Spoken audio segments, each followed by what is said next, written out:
এখন আমাদের যে সংবিধান আছে সেই সংবিধান অনুযায়ী জেলা চেয়ারম্যান, পুরসভার চেয়ারম্যান, ভাইস চেয়ারম্যানের পদগুলো অ্যাডমিনিস্ট্রেটিভ পদ।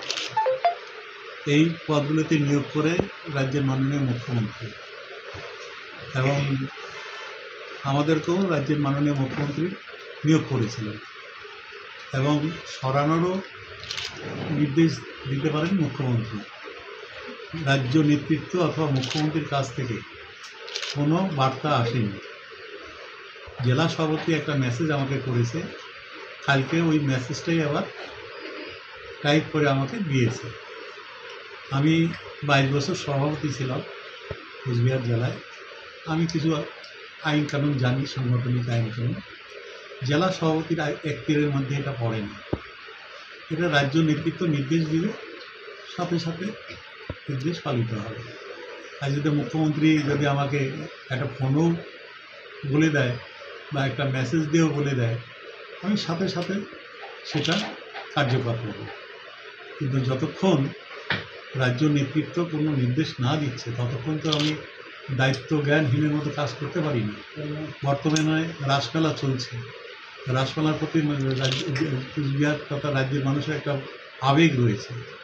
এই রাসমেলা চলাকালীন এই ধরনের নির্দেশ এটা কখনোই কাম্য নয়, কখনোই কাম্য নয়। সুতরাং যা নিয়ম আছে, নীতি আছে, আর জেলা সভাপতির এখতিয়ারের মধ্যে এটা পড়ে না। জেলা সভাপতি রাজ্য নেতৃত্বের নির্দেশ চিঠি আকারে যেটা আসবে বা মেল আকারে আসবে সেটা আমাদের ধরিয়ে দিতে পারে, কিন্তু তিনি কোনো নির্দেশ দিতে পারেন না।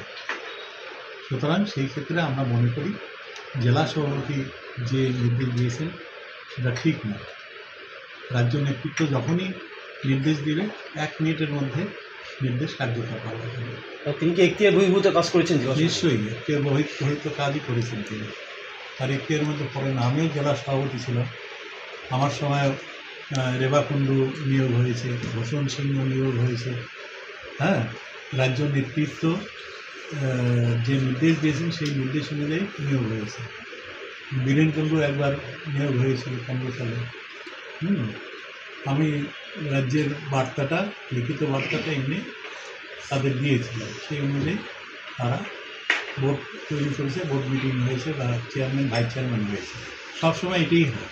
এবং আমরা যখন চেয়ারম্যান ভাইস চেয়ারম্যান হলাম, এটা জেলা তো করেনি, এটা রাজ্যের মুখ্যমন্ত্রী সিদ্ধান্ত নিয়েছে। আমাদের রাজ্য সভাপতি সুব্রত বক্সী সেটা চিঠি আকারে আমাদের নির্দেশ দিয়েছেন, সেই নির্দেশ অনুযায়ী আমরা বোর্ড গঠন করেছি।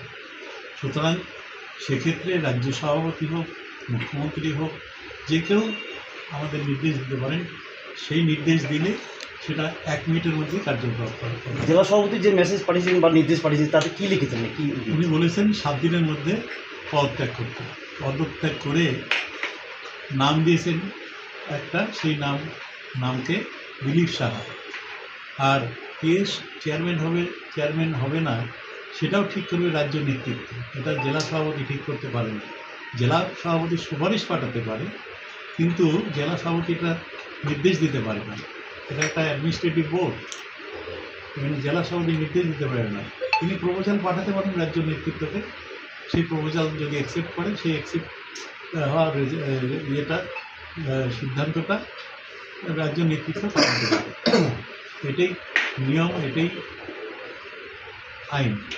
আপনি